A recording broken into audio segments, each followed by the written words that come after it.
Hello, guys and girls. Welcome back to the Be More podcast. Today, I am joined by a good friend of mine who has an unbelievable story, and I can't wait for you all to hear about it. Without further ado, enjoy the show. Okay, so we are joined today. I've been trying to get a guest on this podcast for some time now, and what a guest to begin with.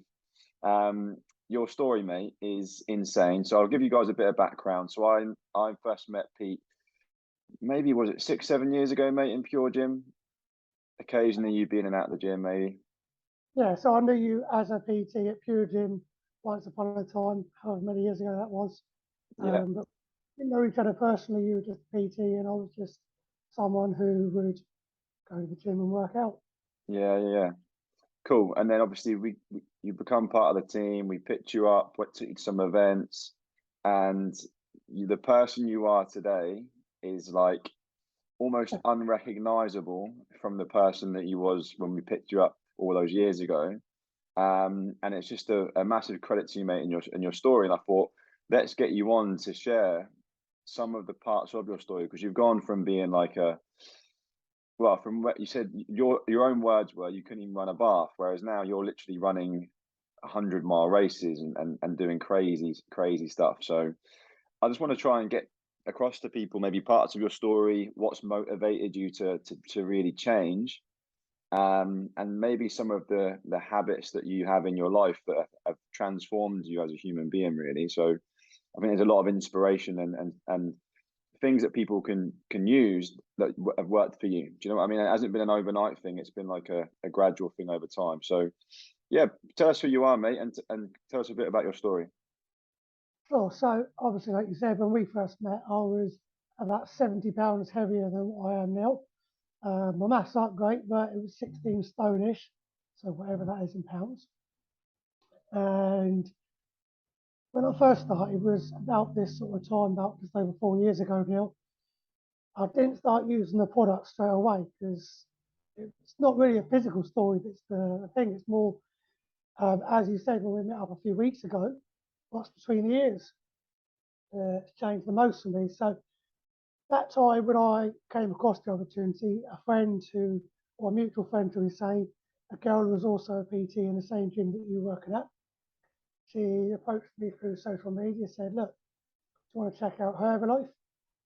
At the time, I was super skeptical, but I was already interested in network marketing, or more interested in making an extra income around what was at that point in time as a full-time job, working handling complaints in an energy company. So as you can imagine, not a very pretty place to be in. And for those who have seen my picture, I don't know if you can share my original picture at all on your social media, or if anyone wants to check it out. But what I've been told is when people look at that, they just see in my face that I've been told I literally look dead. I look dead in the eyes. And I think that pretty much sums up how I felt at the time. Massively overweight, going through a time of mental health. It was so dark and so bad that like the anxiety was to the stage where a daily conversation, like going to the shop and speaking to a shop assistant, like, thank you for that, how are you, that kind of thing. It was difficult. I just could not speak to people. So yeah, hated going to work, and working for complaints wasn't helping.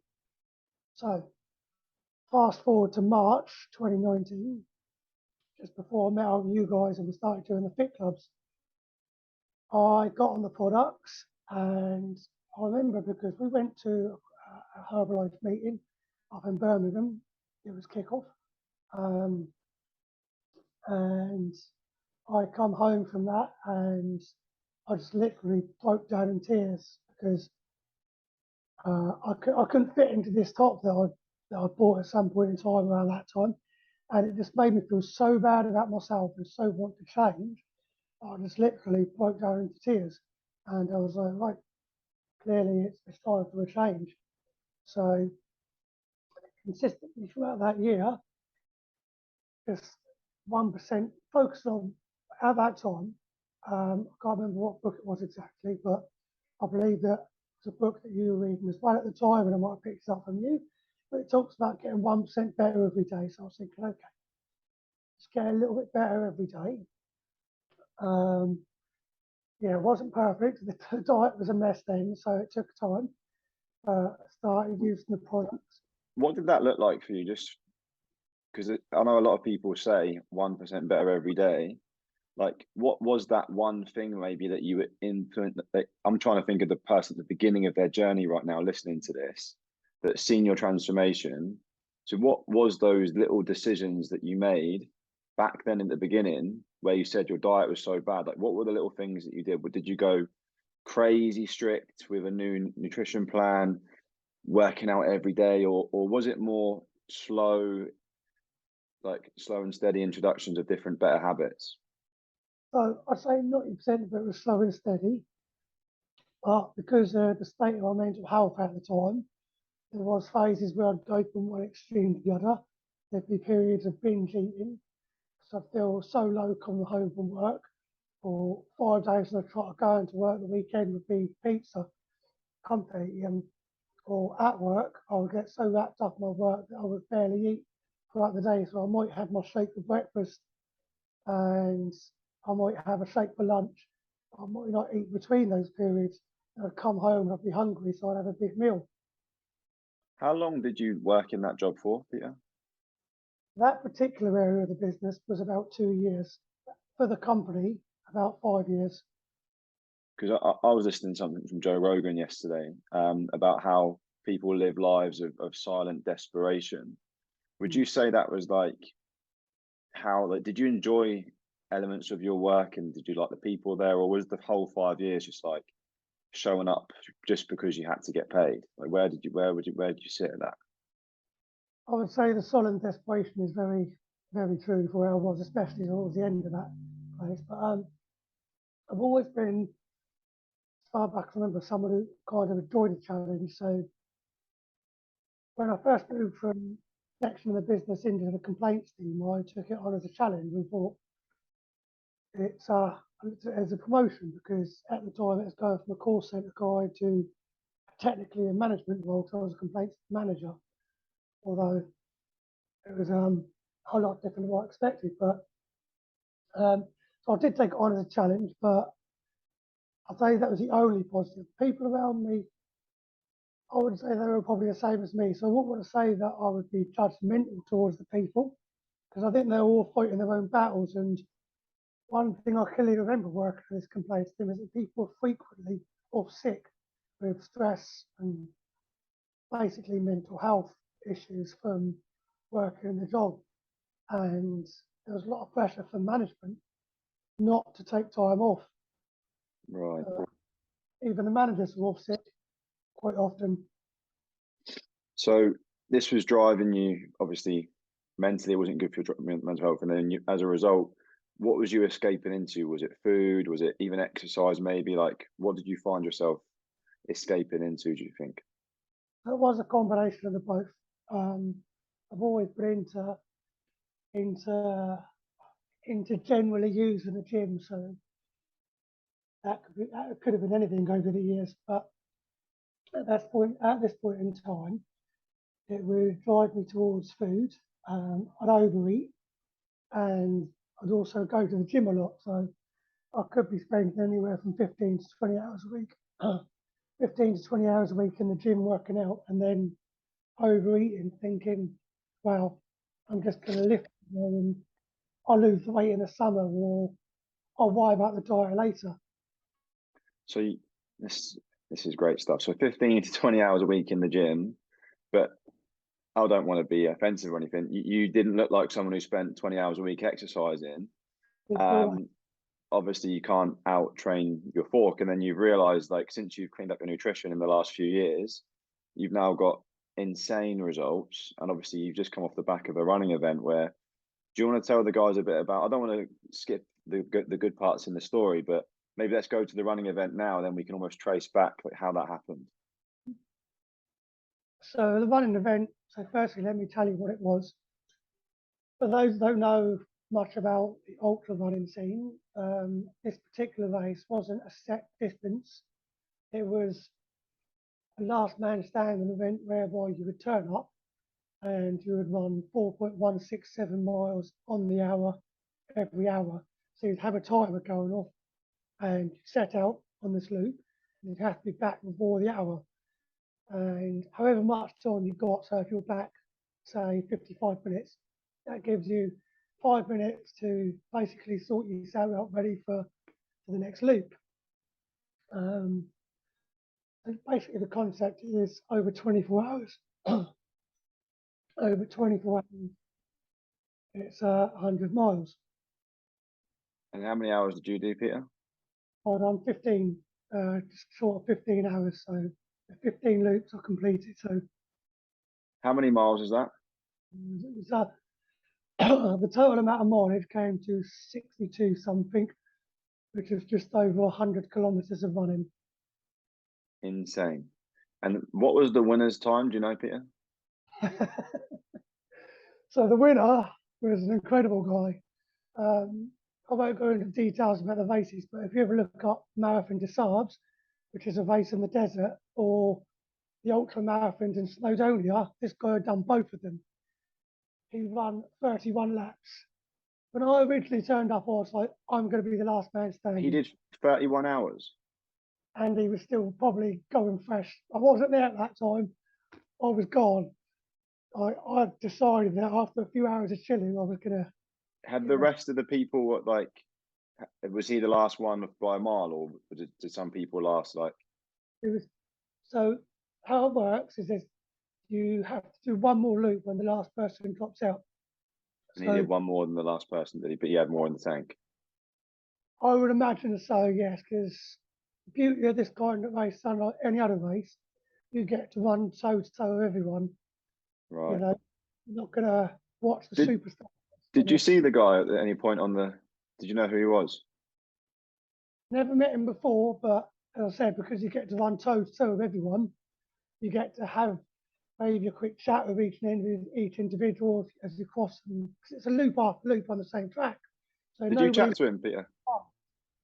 Did you chat to him? I can't say that I remember having a conversation with this guy because my thought was getting the run done because yeah, of course, I on my knee. Well, I want to know who it is, Peter, so I can get him on this podcast. Wherever I come across him, we'll find out who he was. I'll let you know. And if you get him on the podcast, I would come and watch. I love it. I'll be locked in, but even still, mate, what an achievement to run like that. You couldn't even run a bath when I first met you. Like we used to pick you up for an event that was about 5 minutes from your house. You were like, yeah, no, I'm not walking that. Whereas now you run ridiculous amounts, and you're just a complete example of someone who's healthier, fit, and just getting after it every single day. So how do you go from being someone who, like you said, can't run a bath to running for 15 hours, 4 miles on the hour? How is that even possible?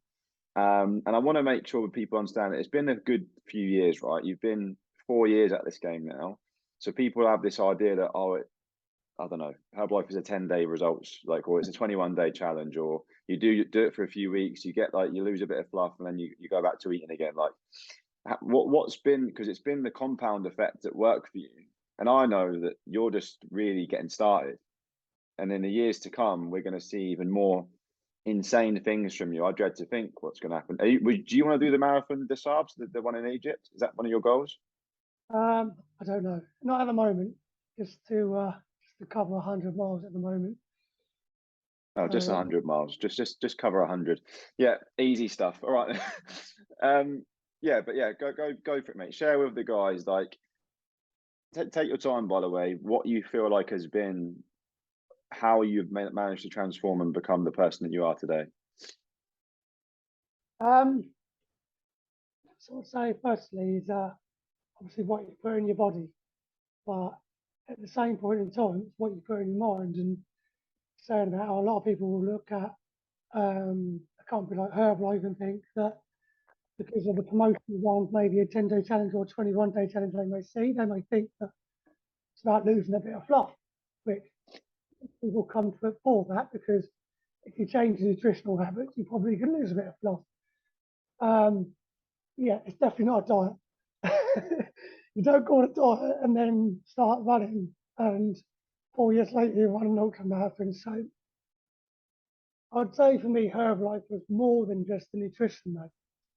It's been about the mindset, about connecting with people like yourself, who, although we're two different people, um, we do have quite a similar kind of mindset in that we're driven and determined to have a better life and help more people. And I think that's kind of the attitude to a lot of people that come to and stick with Herbalife, because they want to, one, have a better life, and two, help more people. And being around people like that all the time, amongst other things, which I'll go into in a moment, that inspired me. So I always enjoyed going to the meetings. I always enjoyed the team meetups, be it a fit camp along the seafront or maybe a group barbecue or whatever it was. Especially my background working in the call centre handling complaints, it was always good to get around like-minded people who were either driven to get their own result, health or wellness, or they were driven to serve others. That would really inspire me mentally, and I would go away and feel energized, like a top up for you, like plugging your battery in or your phone in and recharging it. Books. Currently reading a fantastic book at the moment, which is really I love that book. absolutely sums up everything about my journey. And I'm surprised it's taken me this long to get to that particular book, but it's been the subconscious. And when I understood that it's the subconscious that needs to go to work, not just the focusing on the goals, but getting the mind in the right place, I started to read books on how I could change the way that I subconsciously thought about myself, how I could go from self-loathing to self-loving. Because when I started this journey, like when we first connected and you were taking me to meetings, I didn't have any love for myself. I despised the person I was at that time, not because I was a horrible person. I didn't think that I was doing anything wrong to people or anything like that. I looked at myself in the mirror and I thought, you've ruined your life and you're a big fat mess, basically. I've never pulled any punches on myself. I was bluntly honest with myself and just, yeah, that was how it was. And I was like, I just felt so bad that, yeah, it was, as I said at the beginning, it was emotional to the fact that it brought me to tears. And I'm not usually a very emotional guy. Probably a lot to do with the fact that when I was younger, I never really connected with emotions a lot. But that's a different story altogether. Yeah, that's where it started.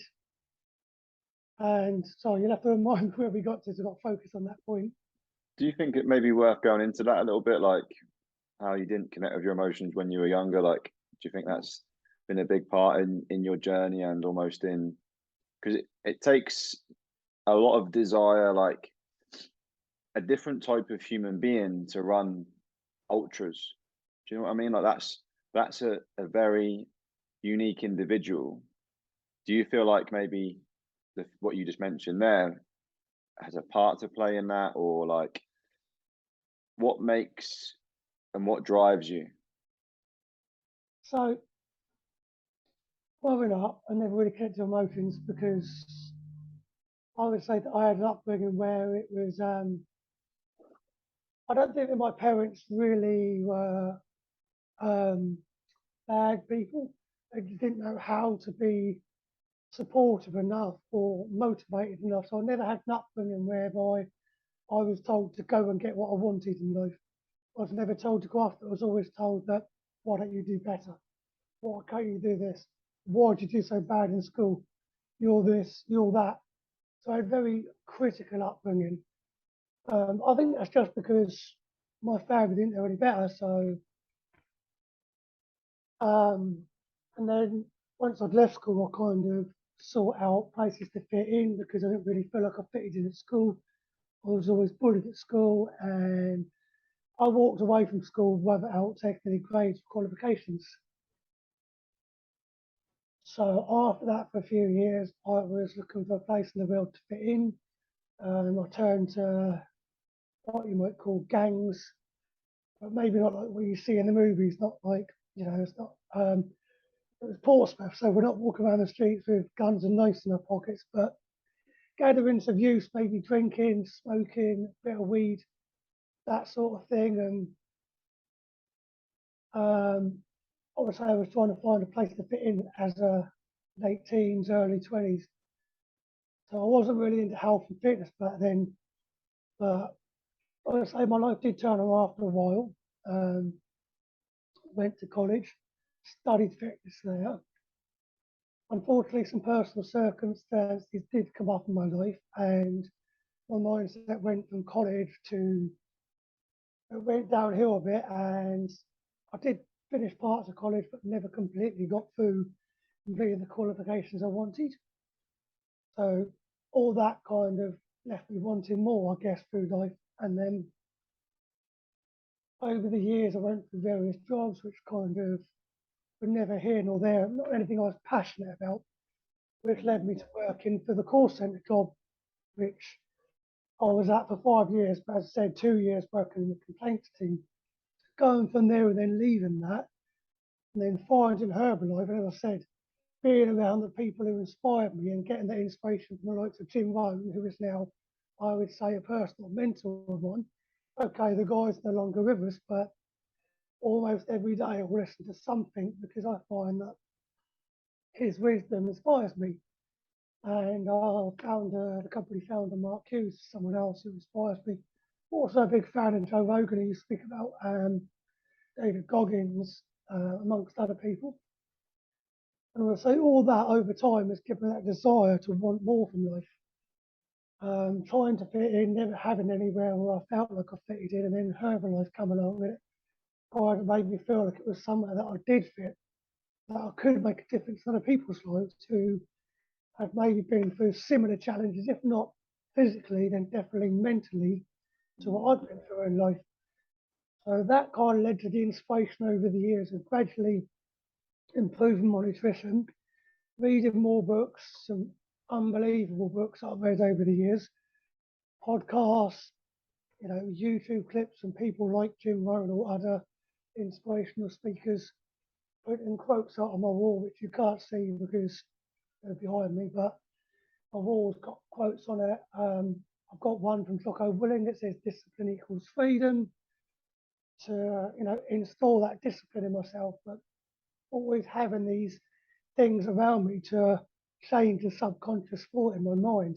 The books, the podcasts, everything, which has gone to, it's just taken me from being that, as I would say, a big, fat, obese guy, which is how I felt. I felt like a pig. Um, that's basically how I felt. And then going from there, starting running. I mean, when we used to do fit clubs with you guys, that we used to do on the seafront, I remember you guys were like in incredible shape, and we'd run what, kilometre, not even that maybe sometimes, but I would always be the last one back. And I remember at times I'd be literally on my hands and knees at the end, like grasping the breath, because I enjoyed to push myself, because I felt like it was something that I enjoyed doing, to try and keep up with you guys. Some people might not call that fun, but that, that was my idea of fun. And I remember when you guys used to run up and down the steps on the field near the seafront, these massive stone steps. If no one's familiar with it, they were hench, they still are hench. I remember running up and down them and they were just brutal. But credit to you guys, no one ever said to me, you've got to do this. There was never anyone that told me I've got to do anything. But I enjoyed that challenge, and that led on over the last 2 years to getting into running. I originally got into running in 2019 when I ran a 10-kilometre race. I used raising money for Alzheimer's as my inspiration for that. As something that my grandmother's been suffering with over the years, so it was a cause close to my heart. That was a good motivation. I completed that 10K, not knowing what I was doing. Terrible trainers, no training. I was using the products, of course, at this time, and my nutrition plan was better than when I started. This is October 2019, and I run that in just over, I think it was 50 minutes. I just thought, that's mental. when I realised that that was a good time for a 10K, Mm. and I started to fall in love more with the journey, and was just looking for a way to, one, change my own health and well-being and my own mental state, and two, be an inspiration to others through my own actions. So I fell in love with the running, and I would say that the running has given me a way to, one, inspire others. So I love the running community, love the running. So I'm like, what I can achieve. A lot of people are looking at me going, that's fantastic. So I'm like, that makes me feel great, as anybody would feel great about inspiring others. So I was like, yep. And also it makes me feel good when I've gone a long run for 7 hours at a time or something crazy, then I can just gather my thoughts and put them into, I guess, the drive, just like at the backyard event. The official name of this particular event, that Backyard is a global brand. This one was called Backyard for the charity of this particular event was running. It was in my head, it was just one more loop, just one more loop. And that's always been the concept in my mind, just one more pound. Just help one more person, just get through one more week in that bad job, that terrible job that I was in. It was always a mindset of just one more, which I hope that's painting the picture, but over the last 4 years led me up to now what is ultra running. I love it, mate. I love it. I'll let you get some water. So what's next for you? What are some of your goals? And maybe share, I'm going to put you on the spot, 3 top tips for maybe even the Peter that when you started. Like, if you could almost fast track your own results, what would be the 3 top tips? So start off with what your goals are. Goals. So currently is to run 100 miles in under 24 hours. I'd like to do that in a 100-mile race that's non-stop. But also I like to do the backyard again. So that's like a running goal. I've got a race in May that's 100 kilometres. So that'd be a good test.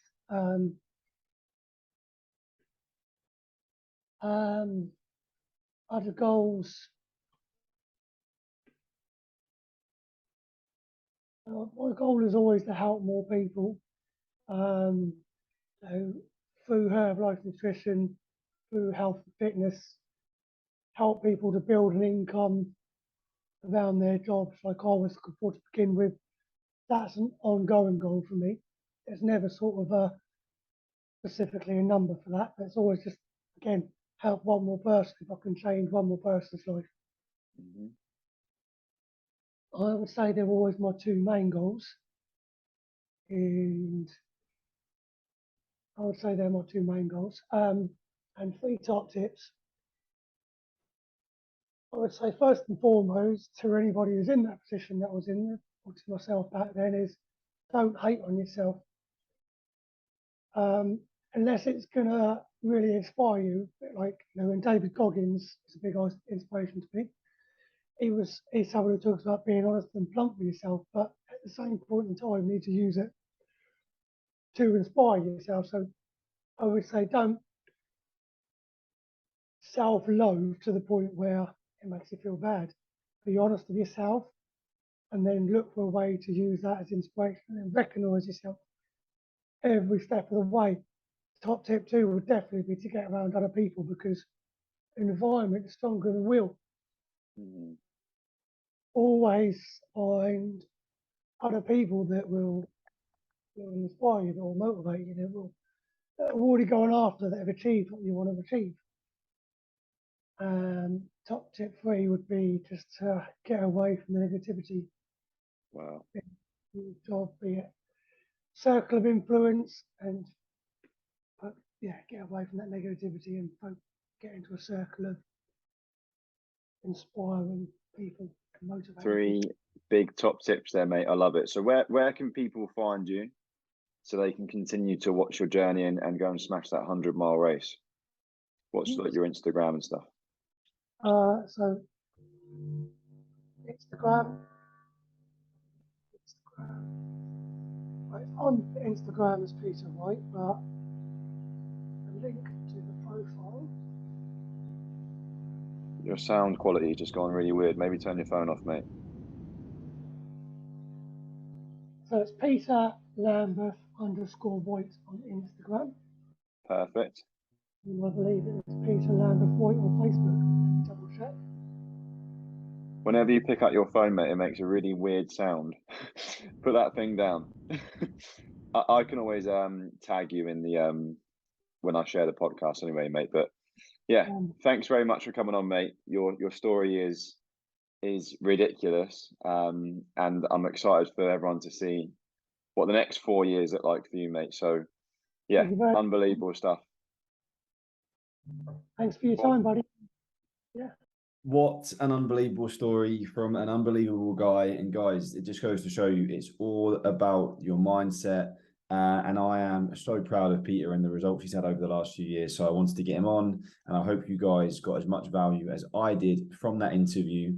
And I just want to say as well, guys and girls, I am very, very excited to be telling you guys that we are going to get loads more interview style podcasts coming soon, sharing lots and lots and lots of inspirational stories from different people from different walks of life, who are all using the same type of things as Peter, their mindset to improve their life, from making a decision from wherever they are in their life to go and make some progress. And that's what I think needs to be a message that is shared more at the moment, is a message of positivity, a message of progress, and a message of just dream big, think big, and you can achieve anything that you set your mind to. So thanks again for Peter for coming on. I hope you guys enjoyed it. Please leave a review if you haven't already, and please share this episode on your stories and tag me and Peter in this and let us know what you thought, guys. I really, really appreciate the support and the feedback and the love, and I'll be back soon with the next episode of the Be More podcast.